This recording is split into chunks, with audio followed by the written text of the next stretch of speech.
Hello, everybody, and welcome to the Frenzy Extra. I'm Andy Lacombe. We are coming to you from Wachusett Regional High School, Hal Lane Field here on the mountaintop, where the Mountaineers are getting set for a big one with St. John's this weekend. Now, the game is at St. John's, and the Pioneers getting ready at their place as well for a big one between two teams that haven't lost in Central Mass.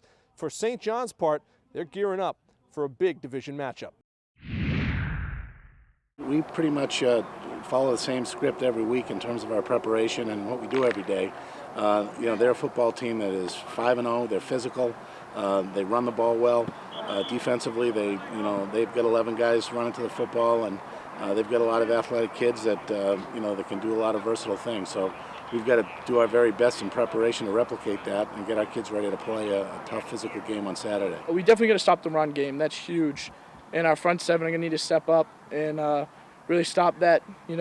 They got a pretty full backfield, and we're going to have to step up and stop them. We want to make sure we're taking advantage of our possessions. Defensively, we want to put them in, in second and long. We don't want to be out there where they're moving the chains and keeping our defense on the field. So it's really a typical Wachusett game plan where, that's what we're going to expect that we have to defend, and those are the things we have to do on offense to execute. The next couple weeks are really important for us because Wachusett, who's an undefeated team right now, they're above us in the power rankings. We beat them. That's a real, huge game for us, especially for the playoffs. And Leominster, we need to come out there and, do what we did last year and, beat them. And we got a home field advantage as well, so that'll really help us. So here's how it shakes out right now in Central Mass. St. John's is the #1 team in the poll. Wachusett #2. Gotten off to a better start than they did last season and looking to knock off that top team, but they're all business getting ready for the rival Pioneers this week. Really going to the same mentality every single week, just the next game. Every game is basically a new season for us, the practices.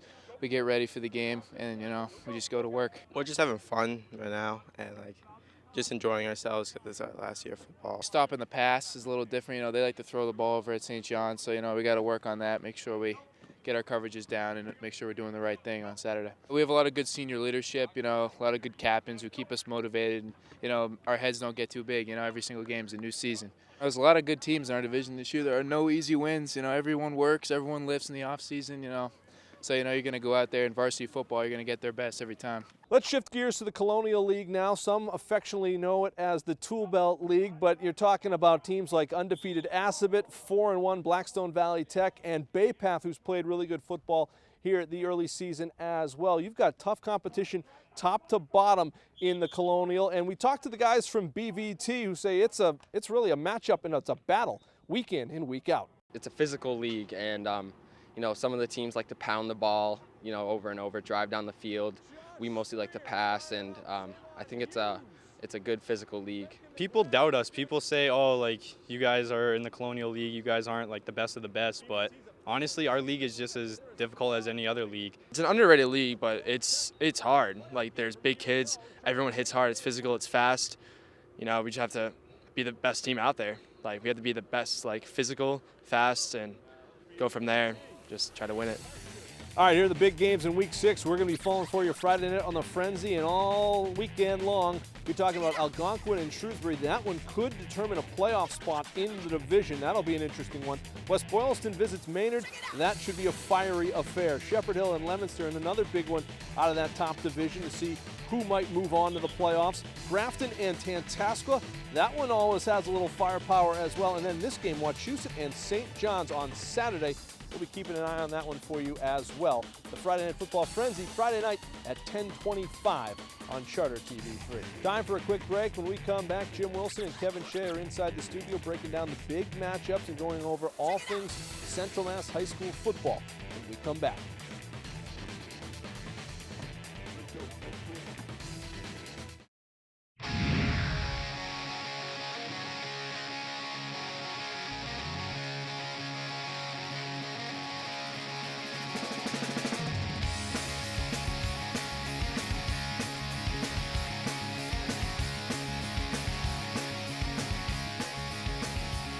Holy Cross hosts in-state rival Harvard in one of New England's classic rivalries. Live coverage begins Saturday at 1 p.m. on Charter TV3. hockey fans. Mike Myers here with tracks from your Worcester Railers Hockey Club. The Railers have a lot of exciting new projects underway as we get ready for ECHL action in October 2017. 2 new hockey rinks in the Canal District, Railers Tavern behind the DCU Center, and reach 1,500 members. Memberships are on sale now by placing just a $50 deposit. For more information, visit RailersHC.com. Time to get all aboard the Railers train.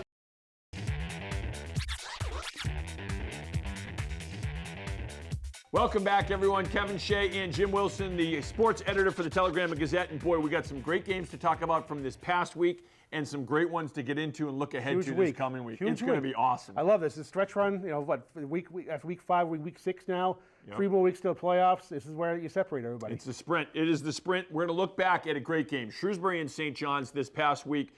What a game this was. First of all, that they have it at Assumption was a great move, and they did it weather-related, but I think that every time this game is going to be played at St. John's, they should play on the turf, play at a college stadium, and under the lights. The biggest thing is under the lights. When you play under the lights, it doesn't matter who's playing on Saturday afternoon. It's just bigger. Everything's bigger under the lights. It's like Texas. You're doing it Saturday afternoon. That same game on Saturday afternoon is great. It's not as big. It's bigger on Friday night. That stadium, there's never been more fans in that stadium. It was unbelievable, including graduations over there at Assumption. And it's Shrewsbury versus Shrewsbury. So, I mean, I love the whole, if the towns get together, it's not that far of a drive up Salisbury Street, and you go to the great game, and it delivered. It was a fantastic game. Yeah, and you and I have talked about this, but just the great quarterback play on both sides. You had Steve Bachalia for St. John's, Drew Campanale for Shrewsbury, both first-year starters. Now, Campanale got a couple starts last year at the end of his freshman year, but still, first-year starter. He's only a sophomore. Bachalia's only a junior. These guys look like they're, 6-year seniors, the way they direct the offense, the way they read the defenses, and the poise they show in leading their teams. I was impressed with both quarterbacks. They never got rattled either, because if you look at that St. John's Shrewsbury game, they would answer each other. They would just, offense would come on the field. Okay, they just scored. Let's get it up. Let's go. Let's start a drive. And they kept going. It was like it's a heavyweight fight going back and forth. And what's great about it too, and this was the heavyweight fight, half the crowd's going bananas no matter what happens. If the Shrewsbury team stops St. John's, they're going bananas. When St. John's stops Shrewsbury, going bananas. And the offense is coming up with huge plays. I think of Zach Pedoni. It was a 4th down play right near midfield. Zach Pedoni catches a little screen underneath, about a 3-yard route, turns that into a touchdown, and that was a huge play in this game. I would love to see a rematch. I would love to see these two teams meet again in the playoffs because it was that good.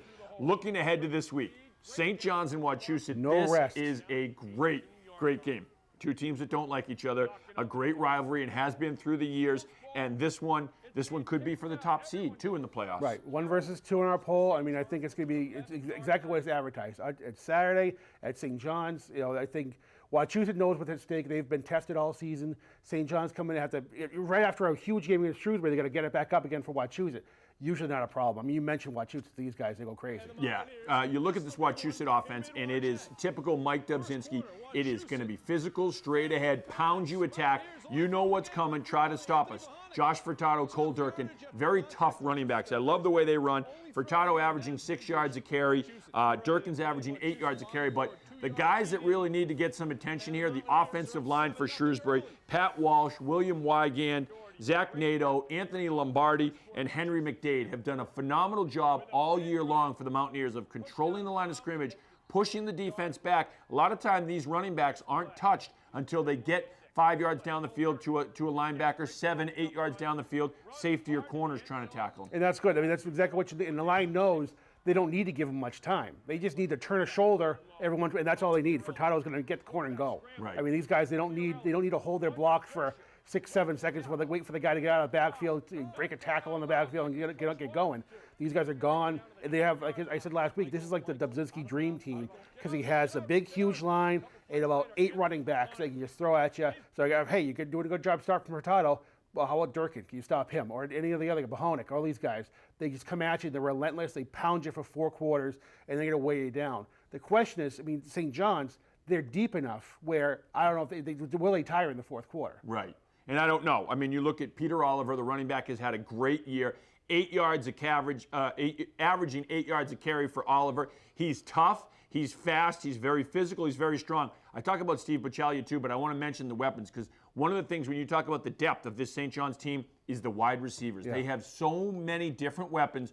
So many guys that can hurt you. So when they spread it out and go 4 wide, 5 wide, you can't, as a defense, focus in on 1 or 2 receivers. Because if you do, Bacalia's going to go down his reads. He's going to find the guy that's open, and they'll burn you. Nick Pallotta, 30 catches this season. Kamal Saunders, 13 catches. Coleman Drugoch, 13 catches. Josh Shrestha, 10 catches. And then Zach Pedoni. They've all caught big balls in big games, pressure situations. They're kids that catch with their hands. They don't trap it against their shoulder pads.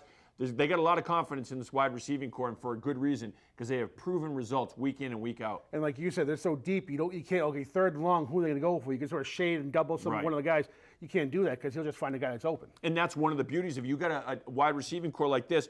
You send Pallotta and Saunders deep. You go send 3 guys vertical. Now the defense, everyone's backing up. Here comes Pedoni underneath the linebackers. It's a mismatch speed-wise. You hit him on the run and do what he did against Shrewsbury. Got to the outside and down the sideline. It's great coaching, and it's great skill guys that they have. So, I mean, it's almost in many ways like the Nebraska-Miami games of, the late 80s when you had this dynamic offense that was going to spread it out and throw it all over the place, and then you had this offense that wanted to grind it and just pound it down your throats, and they wanted this to be basically a board drill for 60 minutes. The Buchagis wear camo going into the game. It's fantastic. I love it. It is outstanding. Get off the plane and just do work. Just get it going. All right, now, Leominster and Algonquin. This was another good game on Friday night, and it was the debut of Noah Gray at wide receiver. He came into the year as the quarterback for Leominster. He's going to play wide receiver at Duke. He's going to Duke on a scholarship. He knew that. Coaches knew that. So the offense kind of a little stagnant.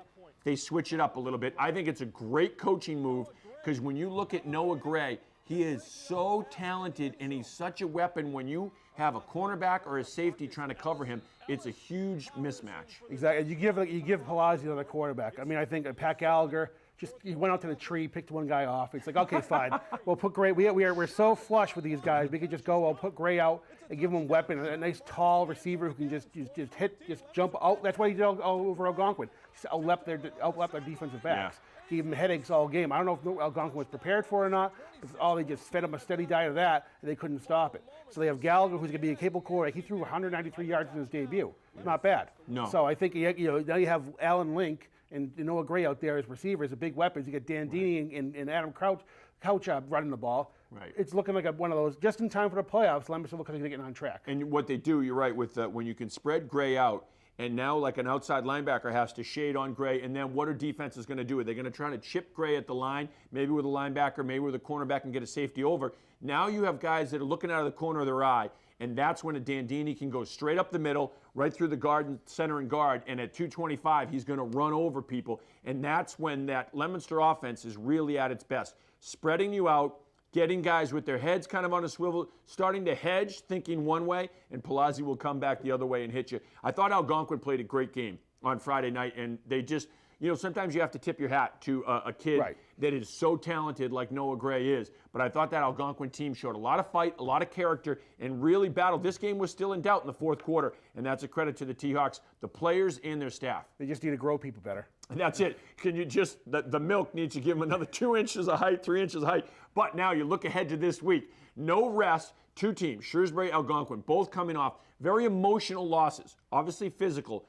games, so the kids need to heal up. Right. But the emotional standpoint, Shrewsbury losing to the crosstown rival and really, as we mentioned, a game that was so emotional and it was so great to watch. Algonquin the same way, going up to Leominster, trying to get that huge road win and coming so close to doing it. Now both teams have to regroup, put that in the past, and kind of be like a closer in baseball. Right. Both. Short-term memory loss, throw it away, go straight ahead. This is a huge game for playoff implications. Both. You look at Leominster, they got Shepherd Hill, and Algonquin has Shrewsbury. I mean, that's right there. That's a whole ranking thing. We'll get into power rankings later. But I mean, I think we have those. I mean, this is the way the seedings go. You want to get a home field for that first game. I mean, a loss here, you have to, like I said, you have to have a short memory, keep that in your rear view as quick as possible. Because I mean, Leominster to go up against the Shepherd Hill team. That's court dates aside, they're going to be 100% going into the game. Yeah, and when you look at this Algonquin Shrewsbury matchup, one of the things you look at Shrewsbury, you're taking away positives, and you got to go positive going forward. You take away the fact that you scored a lot of points on a very good St. John's team. You were up big at the half. They had some good defensive stands too. Shrewsbury did in this game. They're going to look at that and say, okay, look at these experience and look at the big game atmosphere we just played in. because this next game is going to be huge. It will not have as big a game atmosphere as that did, playing at a college campus. Sold out. I mean, people ringing the field.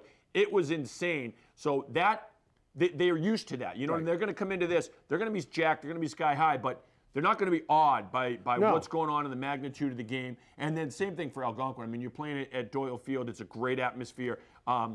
It's, I think, more than anything else for both teams, it's emotionally. Who gets up for this emotionally, rebounds better, and the focus, because you can lose focus, as you know, when you have a tough loss. A lot of times, the next week, what are we going to do focus-wise? Are we going to have turnovers? Are we going to have penalties? I think that's going to be a big difference in this game. Penalties and turnovers. Right. And like we talk about all the time. I mean, I wish more coaches would play a tough schedule like this. Yeah. I mean, I hate the team that come into the playoffs 8-0 or 7-1 or whatever, and they get beaten in on their first game because they just weren't ready for it. All of a sudden, the atmosphere comes by. They beat the 5-3 team who's been tested. I mean, sure, like you said, Shrewsbury's not going to have a tougher game than they had last week. It's, most emotionally wise, physical. They play with St. John's every step of the way. They lose at the end. Great touchdown, great team. Nothing you can do about it. Tip your hat. It's not like their defense broke down and we should have had it. Right. It was just one team had to win. And so you look at that, and all of a sudden they got to regroup against Algonquin. Another team on the other side of the ball, same thing with Leominster. They're not crying and saying what's wrong with us. We lost a couple games in a row after a strong start. Right. They played with Leominster every step of the way, and they just got beat by a taller kid. You know? So I mean, you look at that, but this is where they come. It's how do you answer? How do you come back and say, all right, let's start over here. We're 0-0. We're going to go into playoff run. We have to finish strong with 3 wins, get to the playoffs, make some noise. Now, Auburn-Northbridge coming up this week. This is a great one. It's always been a great rivalry. I mean, this is going back to before Auburn had the turf, when they had the old grass field there. It was a great rivalry then. It is still a great rivalry now. It's a big game, too. I mean, Auburn beat Uxbridge by 1 point this past weekend. Northbridge loses to Grafton, but it was scoreless at the half. They lose 7-0 to what you and I believe is the best player in Central Mass, bar none, Ifeatu Melifonwu. This Grafton team is good. They're not just one player. They're a great team. I thought Northbridge showed a lot in that loss. And listen, I think Auburn's the quietest, undefeated team in Central Mass, certainly at this point in the season, that we've ever seen. They played, they just had a tough game, like you said last week, a good test against Uxbridge. They had a couple weeks where, I don't want to say they took it easy on them, but I mean, they didn't have, it wasn't like that medal of the schedule. So they come in, they respond well. Uxbridge didn't have their starting quarterback, but the kid they put in there had a great job. He didn't miss a beat. They kept Auburn to the end of the game. They had to win in the last minute. Right. So I mean, and Auburn has a wake-up call for them. Say we got to get better. We can't just rely on Saucy to win these games for us. We need to have get a couple more guys to rely on, because Northbridge, that defense has been a big. Again, we're talking about a great Northbridge team, and their defense is doing the job for them. When you look under the hood, that's what's making that team run. Yeah, and that's what's going to win this game this week. They're going to win or lose this game defensively, what Northbridge does. Auburn team, that Uxbridge team is a very good running attack, and one of the things they did is they did a great job on the running attack. Now this week, it's a little different, because now you're going against a team that wants to throw it and spread it out on you. Steve Sauce here, you mentioned, you can't say enough about what Sauce has done at Auburn. The leading rusher for that team. He's also thrown for 500 yards. Goes in on the quarterback sneak for the game-winning touchdown this past week. He's a great leader on that team, and I think the experience that he has, he knows when he drops back to pass, because a lot of them are rollouts where he has the option. Okay, roll him out, bootleg, even sprint flood stuff. Roll him out a little bit, even a straight drop back. See what you see. If you don't see anything, take it off. But he makes that decision very well, and it's always the right decision. It's never he takes off to run, and then you look downfield and saw a kid that was 10 yards, no one within 10 yards of him, and he was wide open. He's a very smart quarterback. Exactly. You look at Jeff Cormier as the first one to say he's our 4-year starter. We got to listen to him more. He knows what he sees.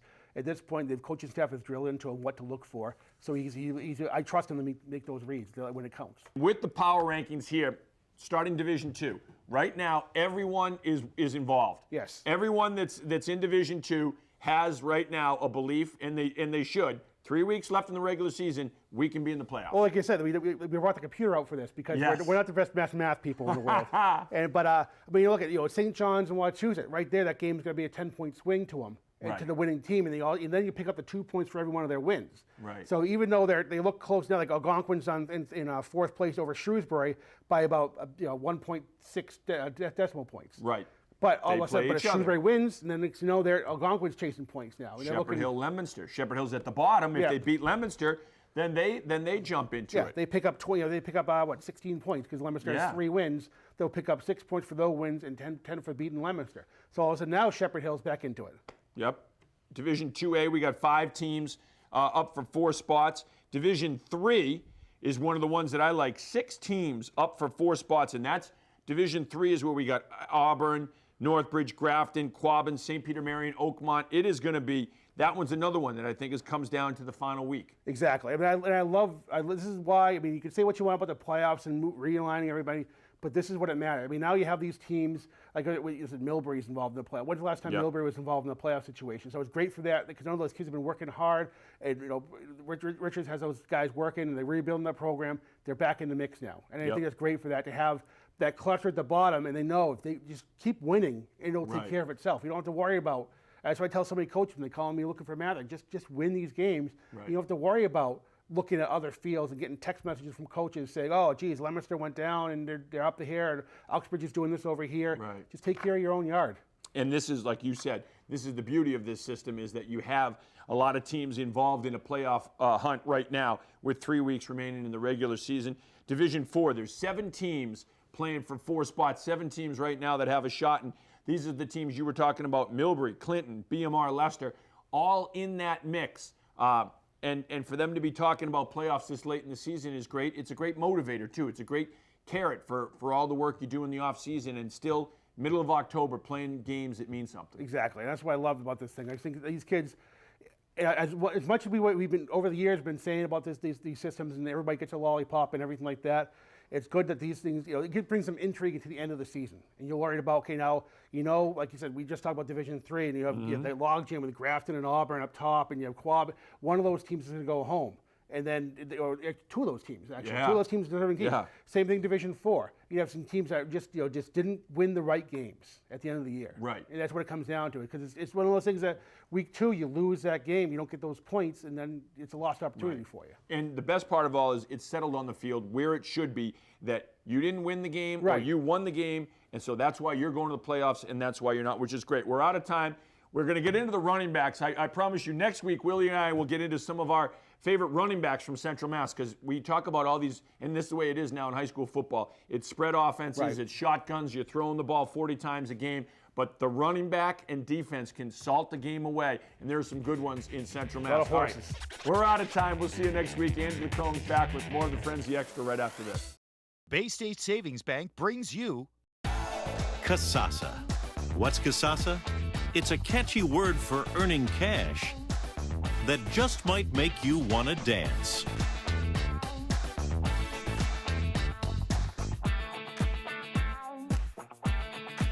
Get paid for doing simple things you do anyway. That's free Kasasa checking. Ask for Kasasa by name at Bay State Savings Bank, proud sponsor of the Friday Night Football Frenzy.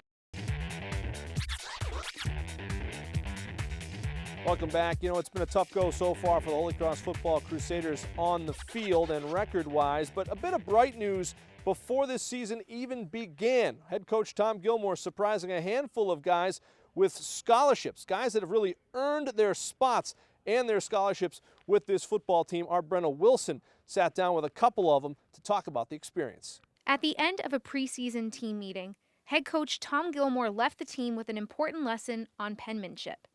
Hey guys, I always tell you, whenever you're putting your signature on this sign-in sheet, okay, then make sure that I can read it. When we all entered the meeting room, we all noticed there's cameras in the back of the room, so we knew something was up. So the following guys, why don't you come up here? I actually thought I was in trouble.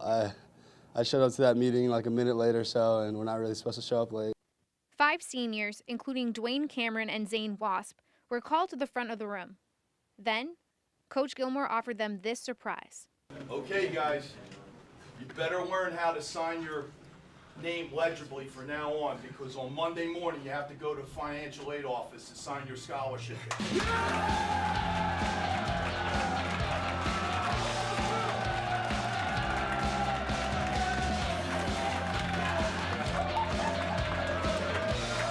It was really exciting. I mean, we wanted to make it something special for him. you know, something that would really get them pumped up. I think at the end they started catching on to it, but the last couple of guys weren't in on it yet at that point, and they thought they were getting in trouble. So I think that just really added to it. Cameron, a senior defensive end, led the team with 11 tackles for a loss last season and leads the team this season with 6 quarterback sacks, while Wasp, a senior place kicker, currently leads the team in points scored with 6 field goals and 21 PATs kicked. Knowing that their hard work on the field helped the duo earn a scholarship was a special moment. I think it means a lot as an athlete growing up, especially playing at this level. You dream of earning a scholarship and being able to say, hey, I'm a scholarship athlete and this, that, and that. So it was really great, and it was a special moment for me and Ryan and Steve and Zane and Mark and these other guys. So I really appreciate the coaching staff and the school, the support system for just being able to present me with something like that. It's unbelievable to see all 4 years of hard work pay off. You know, I've spent 3 summers up here. All the other guys have spent a ton of time up here. We've really worked hard, and you know, obviously it's great to, you know, have some expenses knocked off, but, you know, to see all your hard work pay off and culminate with a scholarship is unbelievable. A special moment that each player and their coach will remember. It was a really nice idea and a really good way to put it to the team, and I think that guys really appreciated it. It was a lot of fun, and we had a good time with it. But it was definitely awesome. Definitely to see all that go down. I think everyone in the room was really happy for him, and those guys were certainly really excited. You know, just being recognized that it's the ultimate as a football player at the college level to receive a scholarship. So I know they were excited, and their teammates were really excited for them. This senior class is full of players like Dwayne and Zane who consistently compete each weekend for Holy Cross, and next weekend will be no different as the Crusaders host Harvard. For the Frenzy Extra, I'm Brenna Wilson. Thanks, Brenna. Time for another quick break. Much more of the Frenzy Extra when we return. Coming up this week on the Friday Night Football Frenzy, Algonquin continues their drive to the playoffs as the T-Hawks visit Shrewsbury. Always a friendly affair. The Grafton Indians march west to battle Tantascwa. And Swickle powers collide as the Uxbridge Spartans visit the Southbridge Pioneers. And one of Central Mass's greatest rivalries renews as Northbridge hosts Auburn. The Frenzy on Charter TV3. The Frenzy is presented by Bay State Savings Bank and the Worcester Railers Hockey Club. Welcome back. We're staying on Mount St. James for a minute when talking about the Holy Cross Football Crusaders as they get set for Harvard. Head coach Tom Gilmore says it's the best team on their schedule. It is a big New England rivalry football game. He hopes his team will be up for the challenge on Saturday. Once again, they're a very talented squad. They're certainly, if they're not the most talented team we'll play, they're one of them, you know, they're on a roll. I mean, they're undefeated again this year. They only lost 1 game, I believe, last year. So they're a very talented, experienced squad. They do what they do. They're one of those teams that they have certain things that they've consistently done year in and year out, and they get real good at it, and they just recycle players. Talented players every year to come in and run the scheme. So they get very efficient, very, very good at running what they're doing. Holy Cross and Harvard. See the game live on Charter TV3 beginning at 1 o'clock right here on Charter Channel 193. Now to our alumni dean's list. We start with Scott Tupper, who played here at Wachusett, now at UMass Dartmouth, 3 tackles and an interception against Bridgewater State. Dan Orlando out of Westboro, playing at Worcester State, 4 catches, 40 yards and a touchdown in a win over Fitchburg State. Huron Wright out of Holy Name, playing at Framingham State, 66 rushing yards and a touchdown against Westfield. Seamus O'Sullivan, who played at Holy Name, playing at Walsh University in Ohio, 6 tackles against Tiffin. Eric Sachs out of Worcester Academy, playing for Trinity now, the Holden native, 3 for 3 on field goals with a 31-yarder against Hamilton. And Brian Hayes out of West Boylston, playing at RPI, 3 tackles and a pass breakup in a win over number 22 Hobart. That'll do it this week for the Extra from Hal Lane Field here on the campus of Wachusett Regional High School. The Mountaineers getting ready for St. John's and a big one on Saturday. We have Holy Cross and Harvard on Charter TV3 on Saturday. But first, we hope to see you Friday night on The Frenzy. Good night.